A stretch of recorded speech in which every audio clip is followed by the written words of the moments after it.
So the election of 1800, as we talked about in the last unit, it is rife with negative campaigning and the invention of mudslinging tactics. Um, Long story short, though, Thomas Jefferson wins. So it's a battle between the current president, John Adams, and our third president, Thomas Jefferson, the Federalist Party and the Anti Federalist Party. It's called the Revolution of 1800 because it is a rare example, especially for this time in history, of the transfer of power between opposing political factions within a country. And it was peaceful. John Adams was very dignified, although very upset. Um, and his quick and easy and peaceful and basically undisputed transfer of power, setting a example for future presidents for 250 years of transferring that power over to the next guy up. Just an example of some of that mudslinging, and I think I mentioned this in class. John Adams paid for this ad to be run in a newspaper, calling Thomas Jefferson a cock, which is quite funny. So as we get into Jefferson's presidency, Jefferson is a genius, but a very contradicted man. Um, Understanding his vision for the presidency is important, even though his vision in many ways uh, was not achieved within his presidency, and he actually took steps to to go against it. So, just really quickly, um, this is a time period where Americans are continuing to expand westward into Native American territory. That whole proclamation line of 1763 has long been abandoned. This is for new opportunities, land, and resources, and a concept called manifest destiny, which we'll talk about more later. But it's this idea that we are, as Americans, destined to take this land from non American people. Um, this vision eventually becomes known as his agrarian vision or his agrarian utopia.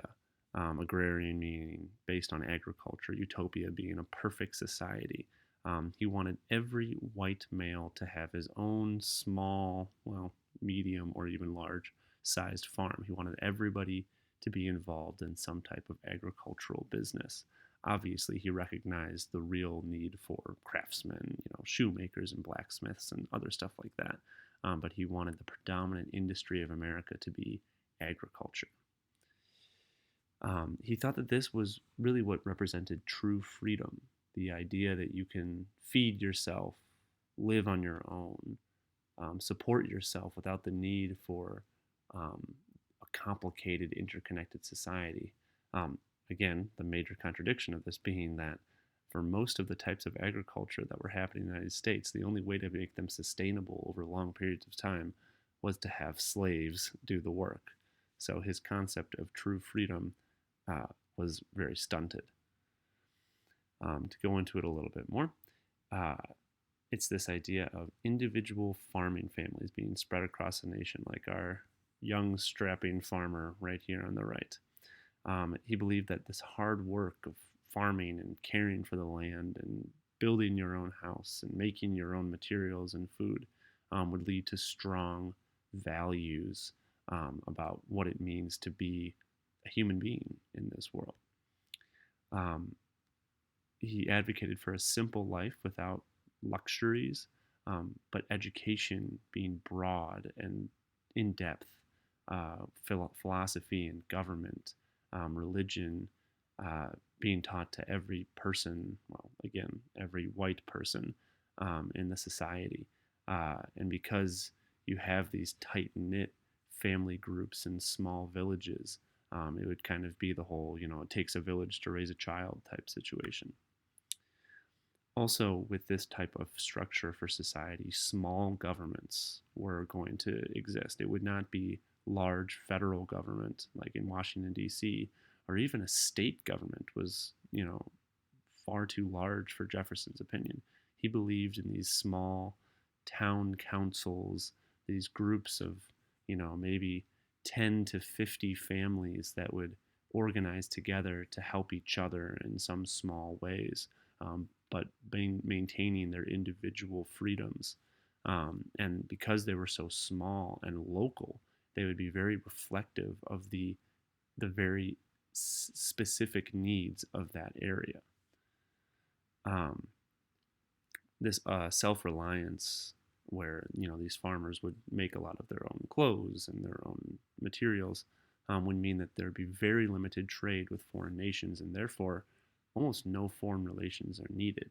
Jefferson's philosophy was that isolationism was actually the goal to try to achieve, and just completely separate ourselves from the rest of the world so that individuals can not have to worry about getting involved in foreign wars and really just focus on maintaining their own small society.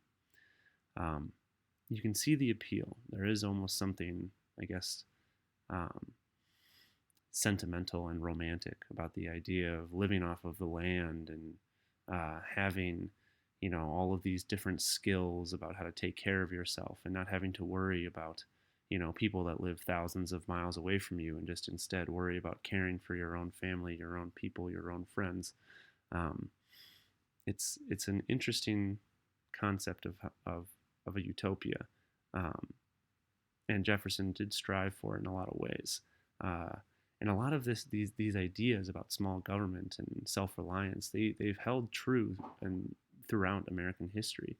Um, but the way that we've achieved it and the way that our country has been structured is just it just hasn't happened in that way.